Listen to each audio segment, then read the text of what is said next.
देखिए, अररिया की जनता से जो है मैं अपील करना चाहूंगी कि वो इस बार जातिवाद पर वोट नहीं करें, भाई भतीजावाद पर वोट नहीं करें, बल्कि अररिया की विकास, अररिया की स्थिति को देखते हुए अब बच्चे की उज्जवल भविष्य और अच्छे जो है अच्छी शिक्षा व्यवस्था को देखते हुए वो वोट करें। लोगों के बीच जा रही है जनता, क्या कहती है? देखिए, जनता जो है हमारे पूर्व जो विधायक हैं उनसे बहुत नाराज हैं, क्योंकि वो क्षेत्र में कभी भ्रमण नहीं किए या फिर क्षेत्र का कोई विकास नहीं हुआ इस 10 साल में। तो पूरी जनता का जो हम देख रहे हैं मूड बदलाव के मूड में है, और वो लोग चूंकि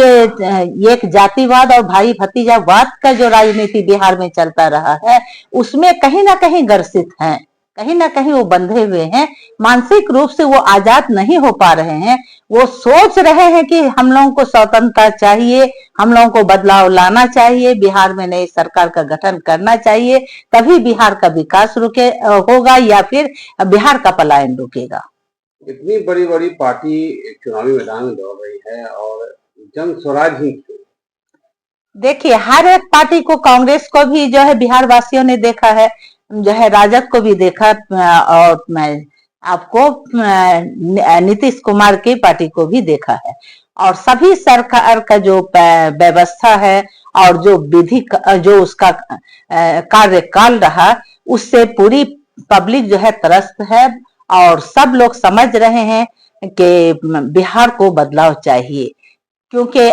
किसी के राज में गुंडा राज रहा तो किसी के राज में पदाधिकारी राज रहा। पूरी तरह से जो स्वतंत्रता होनी चाहिए और जनता का राज होनी चाहिए वो आज तक बिहार में हुआ ही नहीं। अभी तक तो हम लोग राजतंत्र में ही जी रहे हैं कि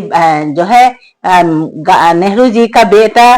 बेटी इंदिरा गांधी और इंदिरा गांधी का बेटा राजीव गांधी, राजीव गांधी का बेटा राहुल गांधी, ये नीति चलता आ रहा है। और बिहार में आप देख लीजिए, हमारे लालू यादव जो है जब उन पर आरोप लगा तो क्यों एक से एक दिग्गज नेता थे राजद में, लेकिन उनको चार्ज नहीं मिल करके राबड़ी देवी को चार्ज दिया गया, इसलिए कि उनकी पत्नी थी। और आज नौमी फेल जो तेजस्वी हैं उनको वो मुख्यमंत्री बनाने के लिए परेशान हैं, जबकि यहाँ पर एक से एक जो है प्रतिभाशाली जो है युवक जो है भटक रहे हैं, जो पीएचडी धारक है, एमडी हैं, आपको एमटेक किए हुए हैं। तो इस व्यवस्था से पूरी जो जनता है वो बुरी तरह से त्रस्त है, बुरी तरह से परेशान है, इसलिए बदलाव चाहिए। अररिया का क्या मुद्दा? अररिया का तो बहुत मुद्दा है। आप लोग, क्योंकि आप चौथे स्तंभ हैं, या आप लोगों पर बहुत बड़ा भार जाता है कि आप पूर्णिया कमिश्नरी में 4 डिस्ट्रिक्ट है, आप कटिहार को ले लीजिए, अररिया को ले लीजिए। कटिहार में आपको मेडिकल कॉलेज से लेके डीएलएड बीएड सारे कॉलेज का जाल बिछा हुआ है, और रेलवे का जाल बिछा हुआ है, जिधर देखिए विकास ही विकास नजर आता है, और उसके बिल्कुल जो है अंधकार में जो है आपको अररिया नजर आएगा, जहां पर एक बच्चों के लिए, हमारे बच्चे के लिए एक डीएलएड कॉलेज नहीं है, एक बीएड कॉलेज नहीं है, यहाँ तक कि हमारी बेटी पढ़ेगी उसके लिए एक इंटर कॉलेज, एक डिग्री कॉलेज नहीं है। इसके लिए तो आपने कहीं पे जमीन भी लिया है और कुछ उसमें करना चाह रही है? देखिए, इसके लिए हम जब नौकरी में भी थे तो बहुत परेशान थे अररिया वासियों को, और खास करके यहाँ की बेरोजगारी, यहाँ की शिक्षा व्यवस्था को देखते हुए, तो मैंने जो है मुरबल्ला में जो है जमीन लिया, बीएड कॉलेज के लिए एसआर बीएड कॉलेज, उसी में डीएलएड भी हमको टैग करना है मॉर्निंग शिफ्ट में, और उसके लिए प्रोसेस में। जनता को चुन के अगर लाती है तो आप जनता अररिया की क्या करेंगे? सबसे पहले तो हम शिक्षा के क्षेत्र में काम करेंगे, और दूसरी चीज जो हमको परेशान कर रहा है वो है हमारा जो है स्वास्थ्य,